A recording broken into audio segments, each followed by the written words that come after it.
Sacchini belli, buongiorno! Io volessi sapere che qua oggi passato a pensare a voi, a me belli. Allora, non faccio i video e va a lamentare, cioè perché non ti fai vedere. Faccio un video, cioè perché non ne fai un altro. E se non lo faccio, perché non metti quelli dell'anno scorso e compagnia cantante. Stamattina mi ha cercato, metti il video, lo fate San Gennaro, un miracolo e la gente è maligna. L'ho messo e mangiate buono, manca stato bello, non siete d'accordo? Dice no, però ci ha spiegato che poi uscire questa parola, che poi uscire questa e che poi uscire quella, che tu usi le parole che non si usano più. Ma insomma, ma che resta a cambiare senza scadenza a pressare? Non si può fare così. Ah! Andiamo, sa vita che sto paziando, vedete grindo cuore. Allora, ve la faccio a volo. Mentre sto tornando a casa che già a mangiare nel mio studio di registrazione fantastico, che è questo bel pandino. Giurimmo fu stile che si sente il rumore da fuori, così facciamo un po' di sound, giusto per solidarietà. Dunque, mi avete chiesto di spiegare che cosa significa il termine sberressa. Allora, siccome io non tengo tempo di fare i montaggi, non ho voglia, non sono nemmeno tanto bravo, e poi metto sti mono Santa Lucia, non è che posso perdere la vista e lui c'ha un computer per fare i montaggi dei video a voi, vi da accontentare, usiamo il metodo tradizionale di una volta. Ecco qua, me l'ha già preparato, Ecco qua. Oggi parliamo di sberressa. Allora, come è facile pensare, la parola sberressa deriva da sbirro, che a sua volta deriva, come è facile immaginare e come spesso accade, dal latino birrus, che significa rosso. Perché rosso? Perché i gendarmi, le guardie di una volta, utilizzavano un mantello con un cappuccio rosso come divisa.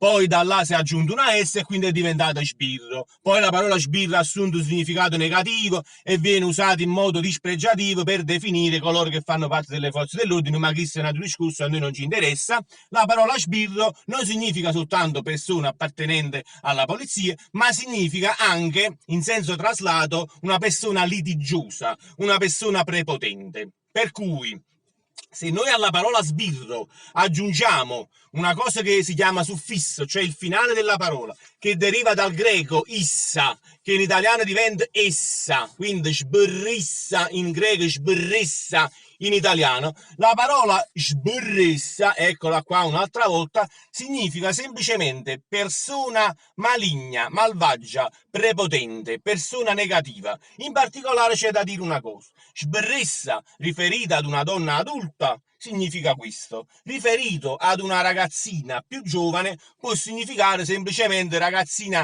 molto vivace, molto figliandrocci, come potremmo anche dire a Napoli, però riferito all'adulto è più negativo come significato. Quindi questa è la parola sberressa, questo è il significato che utilizzo nel video dove parlo del miracolo di San Gennaro e delle persone maligne che purtroppo esistono, non possiamo farci niente, dobbiamo sopportarle. E se ne fa tutto quanto bagna a Lourdes, a così si levano questa cattiveria, come dicevo nel video, che c'hanno dentro. Io quest'altra ve l'ho spiegata, mo me è stato un piacere. Ah, vi do un'anticipazione. In uno dei prossimi video parlerò di un'altra parola napoletana, che a me piace di usare i termini che si fanno una volta, mi sono preparato pure la diapositiva. Un'altra parola napoletana che è naccnella. Naccnella, che ecco qua, vedete? Naconei, questo è francese. Poi ve lo spiego la prossima volta che significa nacchnella. Ma boh, in tutto questo vi saluto, è stato un piacere esagerato. Buona giornata a tutti quanti.